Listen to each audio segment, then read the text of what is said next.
Radio Tehran, শুরু হচ্ছে বিশ্ব সংবাদ। বাংলাদেশের সর্বশেষ গুরুত্বপূর্ণ আপডেট সংবাদে আপনাকে স্বাগত। শুরুতেই সংবাদ শিরোনাম, পরে বিস্তারিত। প্রথমেই জানাবো, ইসলামী ব্যাংকের শেয়ার জালিয়াতি, ফেঁসে যাচ্ছেন চুপ্পু, তদন্তে দুদক। ইসলামী ব্যাংকের শেয়ার জালিয়াতিতে জড়িয়েছিল সদ্যবিদায়ী রাষ্ট্রপতি শাহাবুদ্দিন চুপ্পু এবং তার কোম্পানি জেএমসি বিল্ডার্স বিতর্কিত ব্যবসা এবং হাসিনা আমলের অর্থ পাচারের অলিগার্ক এসালমের মালিকাধীন কোম্পানি হল শেয়ারের অধিকারী ছিলেন এই শাহাবুদ্দিন চুপ্পু। এদিকে ভোটের বাস্তবায়নে কোনো ধানাই-পানাই শুনতে চায় না, সিলেটে 11 দলের বিভাগীয় সমাবেশে জানালেন জামাতের আমির। বিরোধী দলীয় নেতা বাংলাদেশ জামাত ইসলামের আমির ডা শফিকুর রহমান জানিয়েছেন যে জনগণ পরিবর্তনের জন্য, সংস্কারের জন্য গণভোটে হ্যাঁ দিয়েছে। গণভোটে 70% মানুষ হ্যাঁকে বেছে নিয়েছে। আমরা অপমান করতে দেব না, হ্যাঁ ভোটের বাস্তবায়ন দেখতে চাই, কোনো ধানাই-পানাই শুনতে চাই না বলে জানানো হয়েছে। এবারে জানাবো, পটিয়ায় লুটপাট শেষে ফাঁকা গুলি ছুড়ে পালিয়ে গেল ডাকাত দল। চট্টগ্রামের পটিয়ায় ডাকাতি শেষে ফাঁকা গুলি ছুড়ে পালিয়ে গেছে ডাকাত দল। আজ ভোরে পটিয়া থানার ইয়াকুবন্দি গ্রামের প্রবাসী আলী আব্বাসের বাড়িতে এমন ঘটনা ঘটে। এরপর জানাবো, দেশে দেশে তরুণেরা জেগে উঠেছে, এটা জুলাই বিপ্লবের ধারাবাহিকতা, বললেন নাহিদ ইসলাম। জাতীয় নাগরিক পার্টি এনসিপির আহ্বায়ক ও বিরোধী দলীয় চিফ হুইপ মোহাম্মদ নাহিদ ইসলাম জানিয়েছেন যে আমরা শুনতে পেলাম ভারতের শিক্ষামন্ত্রী, যার বিরুদ্ধে গত 2 সপ্তাহ ধরে আন্দোলন করে যাচ্ছে শিক্ষার্থীরা, তিনি অবশেষে পদত্যাগ করেছেন। আমরা বলতে চাই ভারতের সন্ত্রাসীদের যে কোনো মূল্যে তোমরা হাসিনাকে রেখে আসলে কিছুই করতে পারবে না, কারণ ভারতের শিক্ষার্থীরাও তারা সত্যর পথে রয়েছে। এবং সর্বশেষ জানাবো, স্বৈরাচার পরাজিত যন্তর মন্তরে স্লোগান নৃত্য। শিক্ষামন্ত্রীর পদত্যাগের খবরে আজ শনিবার নয়াদিল্লির যন্তর মন্তরে বিক্ষোভস্থলে উল্লাসে ফেটে পড়েছে আন্দোলনকারীরা। প্রশ্ন ফাঁস ইস্যুকে কেন্দ্র করে চলমান আন্দোলনের অংশ হিসেবে সমবেত হাজারো মানুষের হাড় গায়ে হায়ে তানাসহ হার গায়ে বা স্বৈরা শাসকের পরাজয় হয়েছে স্লোগানে মুখরিত হয়ে ওঠে বিক্ষোভস্থল। জাতীয় পতাকা হাতে নেড়ে নাচ গান, একে অপরকে আলিঙ্গন এবং বিজয় উদযাপনের মধ্য দিয়ে তারা এই ঘটনাকে আন্দোলনের বড় সাফল্য হিসেবে বর্ণনা করছে। প্রিয় দর্শক, এতক্ষণ শুনছিলেন সংবাদ শিরোনাম, এবারে বিস্তারিত। তবে তার আগে বন্ধুরা, অনুরোধ থাকবে এই সংবাদটিতে একটি লাইক দিন। এই চ্যানেলে আপনি নতুন হয়ে থাকলে আমাদের সংবাদটি দেখতে দেখতে চ্যানেলটি সাবস্ক্রাইব করে রাখুন। কমেন্ট করে বন্ধুরা আপনার মূল্যবান মতামত জানিয়ে দিন আপনি বিশ্বের কোন দেশ থেকে বা বাংলাদেশের কোন স্থান থেকে আমাদের সংবাদটি দেখছেন এবং শুনছেন। আর বন্ধুরা, সংবাদটি আপনার সোশ্যাল মিডিয়া ফেসবুকে শেয়ার করে বন্ধুদেরও দেখার সুযোগ করে দিন। গাজা যুদ্ধে আপনি যদি নিরীহ ফিলিস্তিনিদের ভালোবেসে থাকেন বন্ধুরা, কমেন্টে ইয়েস লিখে পুরো বিশ্ববাসীকে আমাদের এই তাজা আপডেটটি দেখার সুযোগ করে দিন। এবারে বিস্তারিত।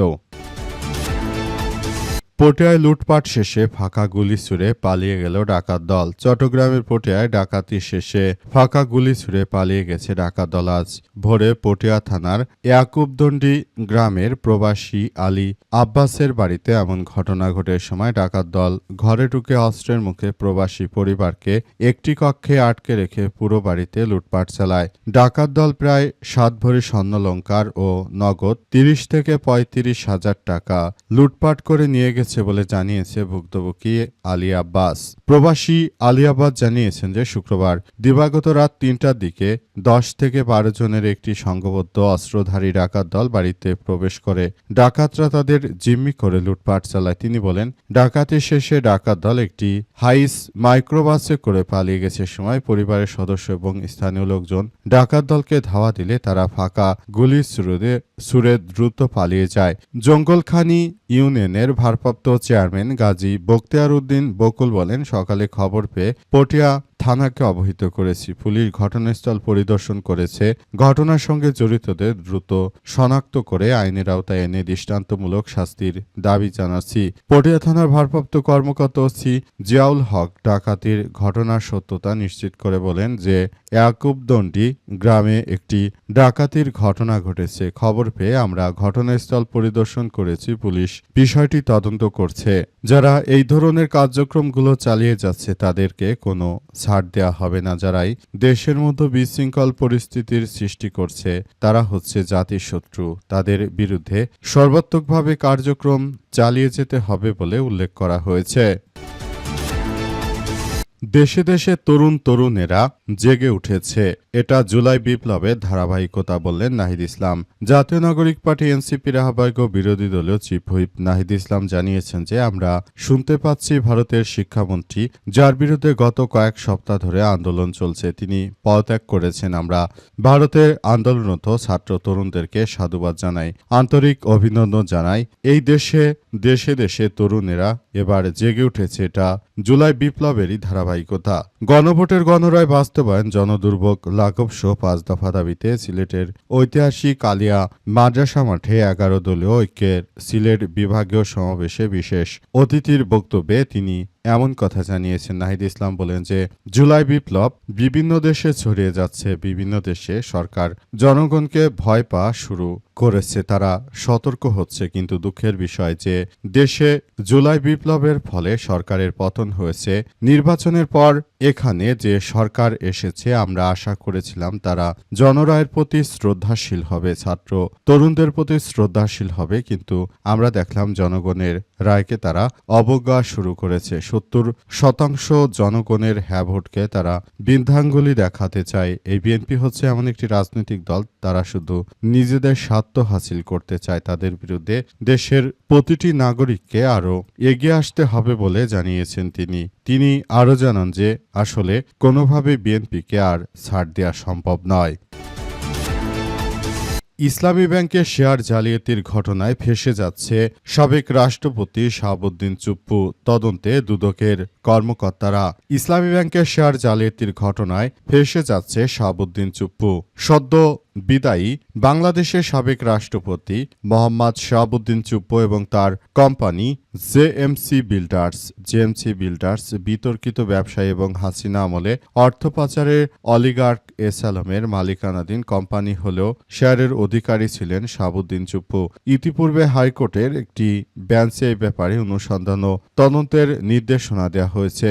হাইকোর্টের সংশ্লিষ্ট সূত্র আমার দেশকে এই তথ্য জানিয়েছে যে জেএমসি বিল্ডার্স কোম্পানিকেই অন্যতম মালিক ও প্রতিনিধি হিসেবে জালিয়াতির মাধ্যমে ইসলামী ব্যাংকের শেয়ার কেনায় জড়িত ছিলেন শাহাবুদ্দিন চুপ্পু। সেই শেয়ার কেনার অর্থ লুটপাট করা হয় এসালামের দখলকৃত ইসলামী ধারার আরেক ফার্স্ট সিকিউরিটি ইসলামী ব্যাংক থেকে। এই ভুয়া কোম্পানি জেএমসি বিল্ডার্সের প্রতিনিধি হিসেবে শাহাবুদ্দিন চুপ্পু ইসলামী ব্যাংকের পরিচালক ও পরে ভাইস চেয়ারম্যান ও গুরুত্বপূর্ণ দায়িত্ব পালন করেছেন। সেই সময় ব্যাংকটি থেকে লুটপাট করা হয় বিপুল পরিমাণ অর্থ। বিএফআইউর তদন্ত কর্মকর্তাদের প্রতিবেদনে সব তথ্য উঠে এসেছে। শাহাবুদ্দিন চুপ্পু সহ কোম্পানির অনন্য অভিযুক্ত ব্যক্তিদেরকে অভিযুক্ত করা হয়েছে। প্রতিবেদনের ভিত্তিতে পুরো বিষয়টি তদন্ত এবং দায়ীদের বিরুদ্ধে আইনগত ব্যবস্থা নিতে হাইকোর্ট দুদককে নির্দেশনা দিয়েছে। সিলেটে 11 দলের বিভাগীয় সমাবেশে ডাক্তার শফিকুর রহমান জানালেন, হ্যাঁ ভোটের বাস্তবায়নে কোনো ধানাই পানাই শুনতে চায় না।